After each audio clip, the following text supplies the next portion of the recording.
Hello नमस्कार जी।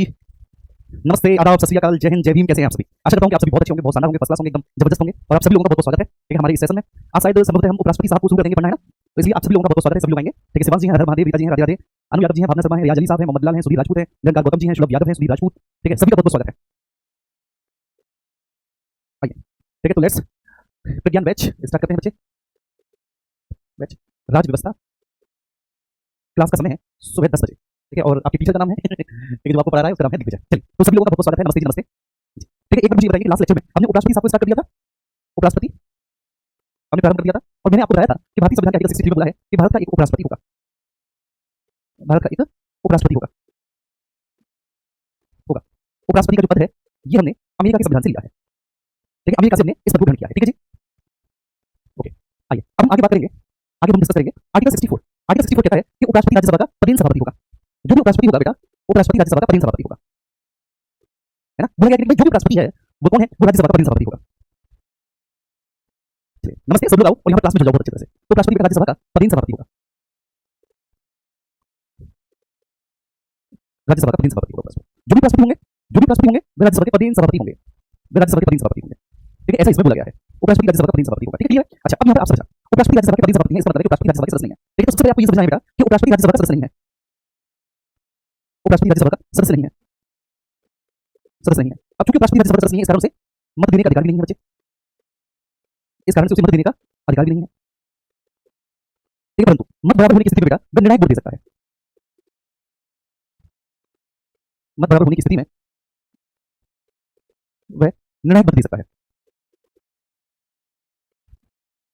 ना। अगर मत बराबर होने की स्थिति है तो बेटा मत बराबर होने की स्थिति में वह ठीक है निर्णायक वोट दे सकता है। ये बात आपको समझनी है, मत बराबर होने की स्थिति में निर्णायक वोट दे सकता है। आगे बात सभी को समझ में, यहाँ तक बात सभी को समझ में आई मेरे बच्चे। तो राज्यसभा का सदस्य नहीं है, मत देने का अधिकार भी नहीं है, लेकिन मत बराबर होने की स्थिति है तो मत बराबर होने की स्थिति में अपना डिसीजनल वोट में अपना निर्णायक वोट दे सकता है ठीक है। लेकिन अगर मान के चलिए उपराष्ट्रपति को उसके पास से हटाए जाने का संकल्प विचाराधीन है ना, मतलब ऐसा एक प्रस्ताव लाया गया जिसमें उपराष्ट्रपति को उसके पास से हटाया जा रहा है, तो क्या ऐसी स्थिति में वो वोट कर सकता है, बिल्कुल वोट कर सकता है। मतलब जब उसको उसके पास से हटाए जाने वाले प्रस्ताव पर वोटिंग की बात आई तो वो वोट कर सकता है, लेकिन अगर उस प्रस्ताव पर बराबर वोट पड़ता है तब निर्णायक वोट नहीं दे सकता, क्योंकि आपको भी पता है निर्णायक वोट देगा तो अपने पक्ष में देगा है ना। तो उसे हटाए जाने वाले प्रस्ताव पर वह वोट कर सकता है, उसको उसके पास से हटाए जाने वाले प्रस्ताव है उस पर वोट कर सकता है, उसे हटाए जाने वाले प्रस्ताव पर वह वोट कर सकता है, उसे हटाए जाने वाले प्रस्ताव पर वोट कर सकता है, परंतु उस पर निर्णायक वोट नहीं कर सकता बेटा, परंतु उस पर निर्णायक वोट नहीं दे सकता, नहीं दे सकता ठीक है। समझ गया, निर्णायक वोट अपने पक्ष में देगा तो मुझे क्यों हटा रहे हो है ना। तो सामान्य जो भी प्रस्ताव है उन पर मत बराबर होने की स्थिति में कास्ट वोट दे सकता है, अपनी कास्ट वोट कर सकता है, निर्णायक वोट दे सकता है। लेकिन अगर उसी को उसके पास हटाने का प्रस्ताव लाया गया है तो ऐसी स्थिति में निर्णायक वोट नहीं कर सकता। आर्टिकल 65 में बच्चे जो बोलता है कि जब उपराष्ट्रपति राष्ट्रपति के रूप में कार्य करता है, उपराष्ट्रपति जब राष्ट्रपति का कर्तव्य का निर्वहन करेगा उसके पास क्या क्या अधिकार है ठीक है। ऐसी एक बात 70 में बोली आर्टिकल 70। लेकिन आर्टिकल 70 में कुछ अन्य आकस्मिक ठीक है परिस्थितियां बताई गई हैं जहां पर उपराष्ट्रपति राष्ट्रपति का कर्तव्य का निर्वहन करेगा। आर्टिकल 65 में उसके कर्तव्य बताए गए हैं, उसके अधिकार बताए गए हैं, जब वो एज राष्ट्रपति कार्य करता है तो उसके पास क्या क्या अधिकार है ठीक है। 65 में बताया बच्चे कि उपराष्ट्रपति जब राष्ट्रपति के पद एवं कर्तव्यों का निर्वहन करते हैं तब उनके पास क्या क्या अधिकार है, पद एवं कर्तव्यों का निर्वहन करते हैं, निर्वहन करते हैं ठीक है, तब उनके पास क्या क्या अधिकार है, क्या क्या अधिकार है समझ लीजिए। जब उपराष्ट्रपति राष्ट्रपति के पद एवं कर्तव्यों का निर्वहन करते हैं ठीक है, तब उपराष्ट्रपति महोदय के एज राष्ट्रपति क्या क्या राइट होंगे। तो सबसे पहले भाई उपराष्ट्रपति राष्ट्रपति का कार्य कर रहा है तो ये बात समझ लेना कि उसके पास राष्ट्रपति की समान शक्तियां होंगी, सारी पावर सारी शक्तियां। अब वो उपराष्ट्रपति यही नहीं रहा, ये राष्ट्रपति बन गया है ना। तो ये ध्यान रखना है नंबर 5 बेटा, जब राष्ट्रपति के समक्ष सभी शक्तियां धारण करता है उस समय राष्ट्रपति के समान, राष्ट्रपति के समान सभी शक्तियां धारण करता है।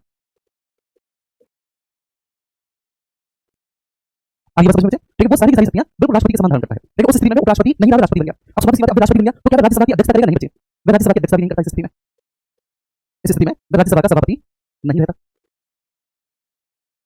ये बात आपको बहुत अच्छे से समझ लेनी चाहिए ठीक है। राष्ट्रपति के समान सभी शक्तियां धारण करेगा, लेकिन बच्चे बस पद पर 6 महीने तक नहीं रह सकता, क्योंकि अगर राष्ट्रपति के पदावधि को समाप्त होने के बाद या किसी भी तरह से राष्ट्रपति की पदावधि की समाप्ति हो गई या किसी भी तरह से राष्ट्रपति का पद हो गया है तो 6 महीने के अंदर चुनाव करा लिए जाएंगे ठीक है। ये संविधान में निर्धारित किया गया, तो इसलिए अधिकतम 6 महीने तक कार्यभार राष्ट्रपति के तौर पर कार्य कर सकता है, अधिकतम 6 माह तक वह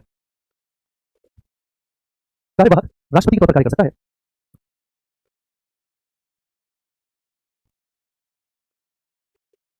ठीक है। आगे समझ में, अधिकतम 6 माह तक कार्यभार राष्ट्रपति के तौर पर कार्य कर सकता है, इससे ज्यादा नहीं। क्यों? क्योंकि राष्ट्रपति की पदावधि की समाप्ति या राष्ट्रपति की पद की व्यक्ति होने के बाद 6 माह के अंदर चुनाव करा लिए जाते हैं, 6 माह के अंदर चुनाव करा लिए जाते हैं,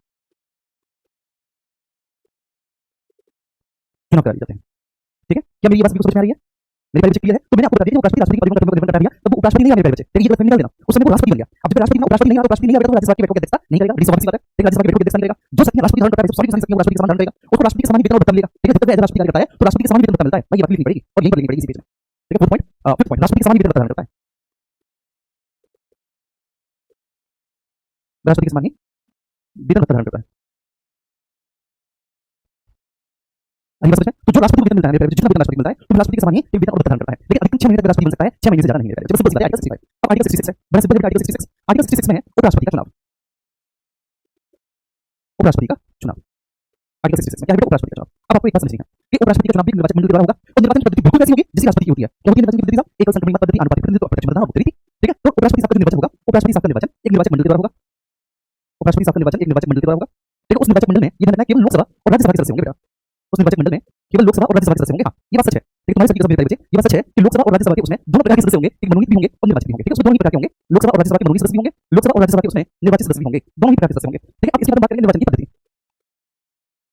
निर्वाचन की पद्धति, ठीक है, अब निर्वाचन की पद्धति भी सेम वैसी ही है जो राष्ट्रपति की निर्वाचन की पद्धति है। क्या क्या होगा निर्वाचन की पद्धति में आप ही बोलेंगे, बोलिए। एकल संक्रमण मत पद्धति, एकल संक्रमण मत पद्धति। दूसरा आनुपातिक प्रतिनिधित्व, आनुपातिक प्रतिनिधित्व। तीसरा अप्रत्यक्ष मतदान, अप्रत्यक्ष मतदान और गुप्त रीति, गुप्त रीति। ठीक है, ये निर्वाचन की पद्धति है। क्या है निर्वाचन की पद्धति? कि भैया जी एकल संक्रमण मत पद्धति, आनुपातिक प्रतिनिधित्व, अप्रत्यक्ष मतदान और गुप्त रीति के माध्यम से होगा, गुप्त रीति के माध्यम से होगा। क्या ये बात आप सभी को समझ में आ रही है? ठीक है, is that clear to everyone? ठीक है, ये बताओ एक बार, आया सभी को समझ में? है ना? तो निर्वाचन की पद्धति ये है जो यहाँ पर लिखी हुई है, एकल संक्रमण मत पद्धति, आनुपातिक प्रतिनिधित्व, अप्रत्यक्ष मतदान और गुप्त रीति, गुप्त रीति। ठीक है, ये निर्वाचन की पद्धति है। तो उपराष्ट्रपति साहब का निर्वाचन में निर्वाचन मंडल होता है, निर्वाचन मंडल लोकसभा राज्यसभा के मनोनीत और निर्वाचित दोनों प्रकार के सदस्य होते हैं बच्चे, मनोनीत और निर्वाचित। और निर्वाचन की पद्धति मैंने आपके सामने रखी है कि निर्वाचन की पद्धति होगी। ठीक है ना, सेम वही। अब यहाँ पर आगे अगला आर्टिकल कार्यकाल के बारे में बात करेगा। आर्टिकल 67 उपराष्ट्रपति का कार्यकाल सेम वही है मेरे प्यारे बच्चे जो राष्ट्रपति का है कार्यकाल, बस लिखना है क्योंकि लिखना फॉर्मेलिटी है। ठीक है, इसलिए मैंने राष्ट्रपति में इतना अच्छे से बता दिया कि यहाँ पर आपको किसी तरह का कोई भी इशू नहीं होगा, कोई दिक्कत नहीं होगी। आप पूछेंगे सर कैसे? कार्यकाल क्या है? वही है कि मेरे प्रधान की तारीख से 5 वर्ष की अवधि तक प्रदान करता है। समय से पहले भी अपना प्रत्याश करता है, राष्ट्रपति को संबोधित अपने हस्ताक्षर से लिख द्वारा। ठीक है, और इसमें लिखा गया है कि कार्यकाल की समाप्ति के बाद मेरे प्यारे बच्चे तब तक प्रदान करेगा जब तक कि उसका उत्तराधिकारी पद ग्रहण करे। यहाँ पर भी सेम बात है। और उसे उसके पास से हटाया भी जा सकता है, लेकिन महाभियोग के द्वारा नहीं, लेकिन महाभियोग के द्वारा केवल राष्ट्रपति को हटाया जाता है। उसे उसके पास से हटाया जा सकता है जब साबित कदाचार और असमर्थता उसके ऊपर प्रूव हो जाए, साबित कदाचार और असमर्थता उसके ऊपर प्रूव हो जाए, तब उसे उसके पास से हटाया जाता है। लेकिन उसे हटाए जाने से संबंधित प्रस्ताव सबसे पहले राज्यसभा में लाया जाना चाहिए और वो प्रस्ताव राज्यसभा की कुल सदस्य संख्या के 1/22 सदस्यों से पहले पारित होना चाहिए। ठीक है, और उसके बाद राज्यसभा उस पर एक वोटिंग करेगी मेरे बच्चे उपस्थित और मतदान करने वालों के 2 तिहाई से लोकसभा उसको पास कर दे। ठीक है, और उपराष्ट्रपति अपने पद से हट जाएगा। ये समझ में आ रही है? बिल्कुल सिंपल सी बात है। ठीक है, उपराष्ट्रपति को प्रभावी बहुमत से नहीं हटाते। ठीक है, 7 पदाधिकारियों को प्रभावी बहुमत से हटाते हैं, लेकिन उसमें उपराष्ट्रपति को राज्यसभा का सभापति नहीं आता क्योंकि राज्यसभा का सभापति मतलब उपराष्ट्रपति उसको उपराष्ट्रपति जैसी पद्धति से हटाते हैं। ठीक है, तो आप लिख लो कार्यकाल आर्टिकल 67 है, पद ग्रहण की तारीख से 5 वर्ष के भीतर प्रदान करता है, फॉर्मेलिटीज है। चलिए ठीक है बेटा, कार्यकाल पद ग्रहण की तारीख से, पद ग्रहण की तारीख से 5 वर्ष की अवधि तक प्रदान करता है।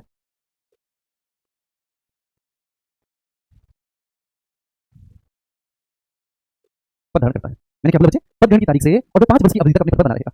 पद ग्रहण की तारीख से और 5 वर्ष की अवधि तक अपने पद बना रहेगा। तो पद ग्रहण की तारीख से 5 वर्ष की अवधि तक अपने पद बना रहेगा। पद ग्रहण की तारीख से 5 वर्ष की अवधि तक प्रदान करता है, नंबर फर्स्ट बच्चे। ठीक है, इसके बाद दूसरा, समय से पहले भी, समय से पहले भी राष्ट्रपति को संबोधित अपने हस्ताक्षर सहित लिख द्वारा बेटा। समय से पहले भी राष्ट्रपति को संबोधित, संबोधित अपने हस्ताक्षर सहित लिख द्वारा, सहित लिख द्वारा क्या पद देकर पद त्याग सकता है, क्या पद देकर पद त्याग सकता है। समय से पहले भी अपने हस्ताक्षर सहित क्या पद देकर बेटा अपना पद त्याग सकता है। ठीक है, इसके अलावा ठीक है, इसको राष्ट्रपति को संबोधित अपने हस्ताक्षर से उसे हटाया भी जा सकता है, उसे उसके पद से हटाया भी जा सकता है बेटा, उसे उसके पद से हटाया भी जा सकता है, हटाया भी जा सकता है। चलो कैसे हटाया जा सकता है? साबित कदाचार और असमर्थता के आधार पर, साबित कदाचार और असमर्थता के आधार पर उसे उसके पद से हटाया भी जा सकता है। बोलो कैसे हटाया जा सकता है? मैं आपसे पूछता हूँ मेरे बच्चे, साबित कदाचार और असमर्थता के आधार पर उसे उसके पद से हटाया भी जा सकता है, हटाया भी जा सकता है। ठीक है, चलो तो इतना समझ में आ गया। लेकिन यहाँ पे एक और पॉइंट है जो लोग मिस कर रहे हैं, वो क्या बोल रहे क्या कि कार्यकाल की समाप्ति के बाद भी तब तक प्रधान करेगा जब तक उसका उत्तराधिकारी पद ग्रहण ना करे। अब देखो दिक्कत ये है कि सब लिखवाना पड़ता है ना। चलो लिखवाना भी जरूरी है। भाई कार्यकाल की समाप्ति के बाद भी तब तक प्रधान करेगा जब तक उसका उत्तराधिकारी पद ग्रहण ना करे। कार्यकाल की समाप्ति के बाद भी वह तब तक प्रधान करता है, प्रधान करता है जब तक कि उसका उत्तराधिकारी पद ग्रहण ना करे, है ना, जब तक कि उसका उत्तराधिकारी पद ग्रहण ना करे, पद ग्रहण ना करे। चलो आ रही है ये बात समझ में? तो बेटा कार्यकाल की समाप्ति के बाद भी तब तक प्रधान करता है जब तक कि उसका उत्तराधिकारी पद ग्रहण ना करे। बस सिंपल सी बात है। आर्टिकल 67 समझ में आया सभी को? अब देखो उसे उसके पद से हटाया जा सकता है ना भैया, है ना। अब उसे उसके पद से उसके कार्यकाल के दौरान हटाया जा सकता है। तो अब हम बात करेंगे उपराष्ट्रपति का रिमूवल, उपराष्ट्रपति की पदच्युति। रिमूवल को क्या कहते हैं?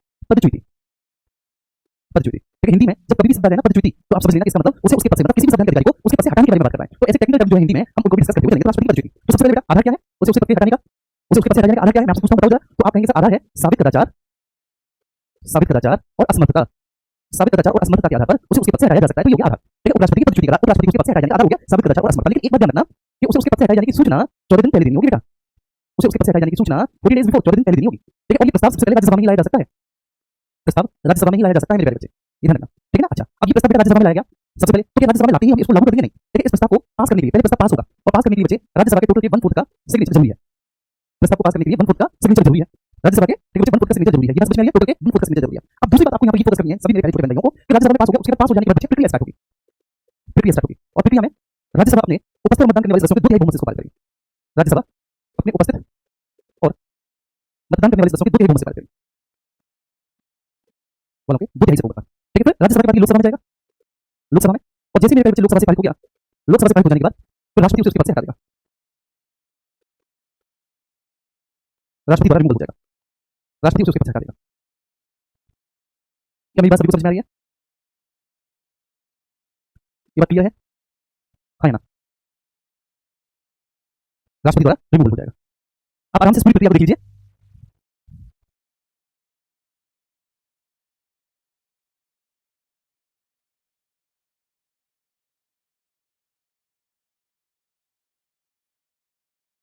चलिए ठीक है जी, हुआ ये क्लियर? मैं पानी पी लेता हूँ।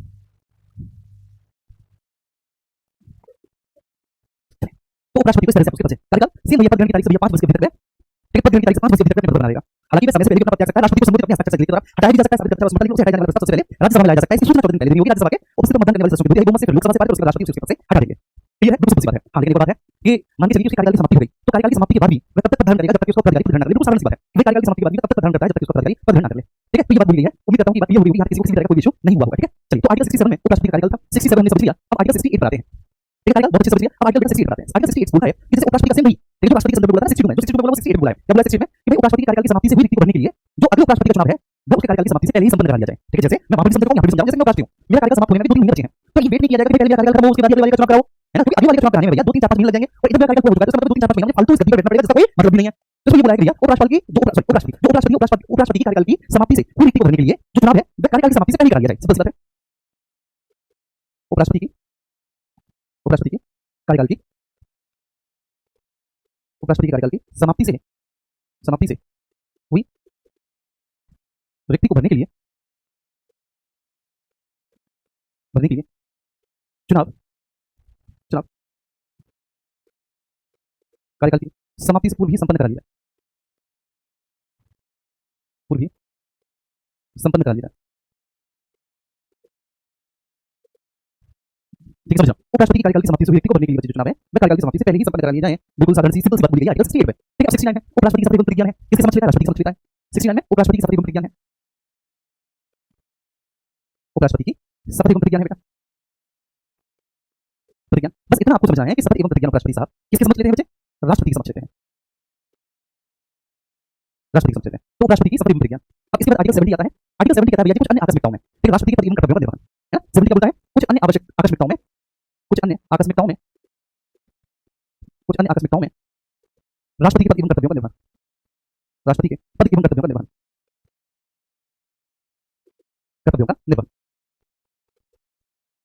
ठीक है। तो कुछ अन्य आकस्मिकताएं हैं जिनमें राष्ट्रपति के पद एवं कर्तव्यों का निर्वहन। अब आर्टिकल 71 है, आर्टिकल 71 है कि राष्ट्रपति और उपराष्ट्रपति के निर्वाचन से संसद विषय, संसद का मतलब है कि संबंध विषय, राष्ट्रपति और उपराष्ट्रपति के निर्वाचन से संबंधित विषय। मैं बता देता हूं, राष्ट्रपति और उपराष्ट्रपति का इलेक्शन कौन कराता है? Election commission of India. और अगर इनके चुनाव में किसी भी